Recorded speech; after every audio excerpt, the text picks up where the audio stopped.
Bonjour, bonjour, bienvenue à toutes et à tous sur Cocotte TV. Aujourd'hui, une nouvelle vidéo de présentation qui porte sur le tout nouveau boîtier Corsair Crystal Series 460X, aussi disponible en version RGB comme vous pouvez le voir sur l'image. Un boîtier ATX qui s'offre deux panneaux en verre trempé à l'avant et sur le côté gauche et aussi trois ventilateurs de type RGB à l'avant. Sachez qu'il y a aussi une version classique avec des ventilos juste lumineux qui sera proposé à 125,90 €, tandis que cette version RGB est proposée à 159,90 €. On vous propose de faire le tour de ce boîtier, c'est tout de suite, c'est maintenant, c'est sur Cocotte TV. On commence avec quelques tech specs, le poids, un peu plus de 8 kg, les dimensions, 464 mm de hauteur sur 220 mm de largeur et 440 mm de profondeur. Sachez que le boîtier, en fait, on le connaît déjà très bien puisque la base n'est autre qu'un série 400, le châssis est donc similaire. On commence avec le design, c'est propre, c'est simple, c'est très sobre. On a ici un panneau en verre trempé qui tient avec des vis à main et un panneau en verre trempé sur la gauche qui tient lui aussi avec des vis à main. Et on remarque que les deux parties du bas sont teintées en noir, ce qui fait qu'on ne voit pas en fait les systèmes de maintien qui normalement sont plus destinés au 400R justement. Alors on commence avec la face avant. Donc face avant très classique avec la vitre en verre trempé, le petit logo Corsair dans le bas. On trouve derrière, on le voit par transparence, trois ventilateurs en 120 mm. Ce sont des modèles RGB. On fera un petit tour à la fin justement du RGB pour vous montrer à quoi ça ressemble. Sur les deux côtés, on a des ouïes latérales et on a aussi un gros filtre amovible, ce qui fait que la poussière ne pourra pas rentrer dans le boîtier. Sur le premier côté, on trouve un panneau en verre trempé, donc vous pouvez voir tous les détails du bureau de cocotland.com grâce à cette superbe vitre en verre trempé.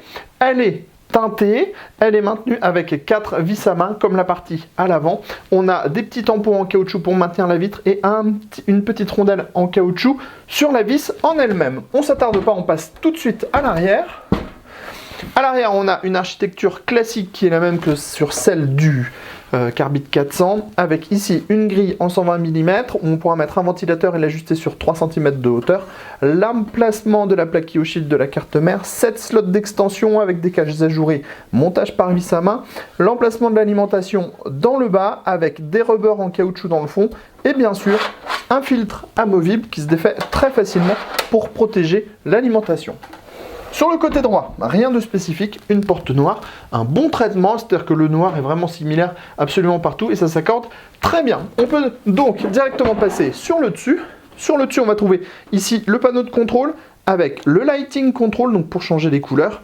Ici, le Rhéobus pour changer les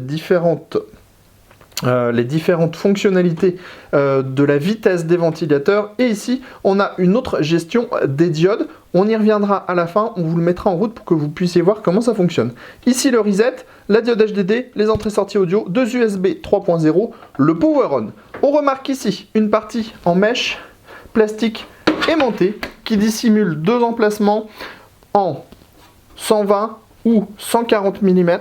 Corsair donne une compatibilité de radiateur de water cooling en 240 mm. Bon, 280 mm, ça passera aussi sans souci. On va maintenant rentrer à l'intérieur de ce boîtier pour en découvrir les entrailles. Comme on le disait, on connaît déjà bien le châssis de cette série 400. Donc ici, avec le 460X, on reste sur quelque chose de connu. Large passage au niveau de l'accès backplate du ventirad CPU, des passages dans le haut, ici des passages sur le côté avec des caches en caoutchouc. On a trois ventilateurs RGB de base qui sont présents, on y reviendra. Sachez que ces trois ventilateurs de base peuvent être en 120 mm peuvent être remplacés par deux ventilateurs en 140 mm ou un radiateur de water cooling en 360 mm maximum ou 280 mm. Ici, on a le cache qui va dissimuler et l'alimentation et la cage HDD. Sur les côtés, on a les 7 slots d'extension dont on a déjà parlé, et dans le haut, les emplacements en 240-280 mm. On va revenir plus en détail très vite là-dessus. On passe maintenant directement en fait à l'arrière pour vous montrer ici trois petits dispositifs pour installer 3 SSD de façon automatique. Clic, clic, clic, comme ceci, les passages. Ici, on a la gestion du SP Lightning, donc contrôleur, avec les différents modes de fonctionnement, la couleur, la vitesse, ce qui est en fait ce qui est en fait un déport des 3 boutons qu'on a sur le dessus. On voit ensuite ici qu'on a le dispositif pour installer les prises des ventilateurs. On pourra en ajouter 3 autres, donc c'est-à-dire 2 sur le dessus, 1 à l'arrière, ce qui est parfait puisqu'on a 6 emplacements au total. Ici on a la cage HDD, sachez qu'elle est amovible, tout comme le cache de l'autre côté. Et à l'intérieur, on va trouver des paniers compatibles 2,5 pouces, 3,5 pouces, avec petite rondelle en caoutchouc pour les disques durs pour limiter les vibrations. À l'avant, comme on vous le disait tout à l'heure, on a bien les 3 ventilateurs de type RGB et on va revenir tout de suite en vidéo pour vous montrer comment cela fonctionne. On passe maintenant à la fonction RGB. Donc, sur ce petit bouton, on va pouvoir sélectionner la couleur. Donc, vous voyez, là, on est sur du orange, du jaune, du vert, du bleu, du violet, du blanc, un mode où on a toutes les couleurs qui défilent les unes après les autres, enfin le blanc dont on a déjà parlé. Après on va avoir la gestion de la ventilation, donc c'est un bouton juste à côté, donc on clique dessus et puis ça va faire augmenter ou diminuer la vitesse des ventilateurs tout simplement. Ensuite vous avez le mode de fonctionnement des différentes diodes RGB. Alors vous voyez, là, ça respire. Là, ça clignote. Là, ça respire en changeant les différentes couleurs.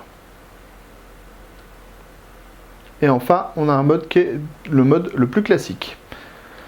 Donc vous pouvez aussi changer la couleur au fur et à mesure des diodes. Voilà, donc 3 ventilateurs RGB de base dans ce modèle qui sera vendu dans les 159 €. On vous donne rendez-vous très prochainement sur cocotland.com pour le test complet de ce Crystal 460X et sur Cocotte TV pour toutes nos prochaines vidéos. Sur ce, on vous dit à très bientôt.